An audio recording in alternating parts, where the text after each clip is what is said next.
महर्षि वेद व्यास रचित महाभारत के मौसल पर्व में भगवान श्री कृष्ण की मृत्यु और उनकी द्वारका नगरी के समुद्र में समा जाने का विवरण दिया गया है।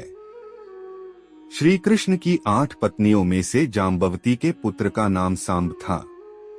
देवर्षि नारद, दुर्वासा, विश्वामित्र जैसे कई ऋषिमुनि भगवान श्री कृष्ण से मिलने के लिए द्वारका नगरी पहुंचे थे। सांब ने शरारतवश एक स्त्री का वेश धारण कर लिया और उन ऋषिमुनियों से पूछा कि उसके गर्भ में बेटा है या बेटी।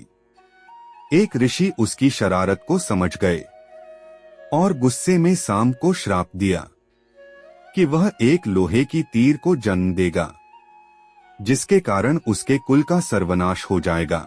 श्राप से मुक्ति के लिए उसने प्रभास नदी में तांबे के तीर का चूर्ण बनाकर प्रवाहित कर दिया। उस चूर्ण को एक मछली ने निगल लिया। कुछ समय पश्चात द्वारका में नशीली चीजों का सेवन बढ़ गया।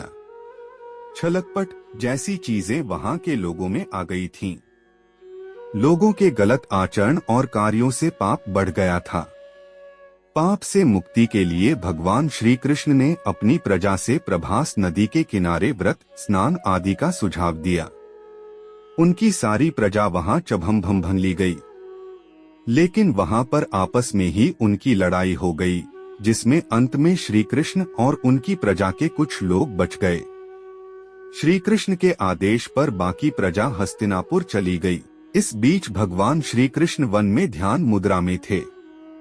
इसी बीच वहां एक बहेलिया आया। उसने श्री कृष्ण को हिरण समझकर तीर चला दिया, जो उनके पैरे के तालू में जा लगा। भगवान श्री कृष्ण ने अपना मानव शरीर त्याग दिया और वैकुंठ चले गए। जिस मछली ने तांबे के तीर का चूर्ण निगला था, उसके पेट में एक छोटा सा धातु बन गया था। उस मछली का शिकार बहेलिया ने किया और मछली के पेट से वह धातु मिला था, जिससे उसने तीर बनाया।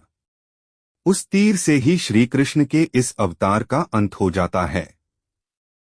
उधर द्वारका नगरी समुद्र में डूब गई।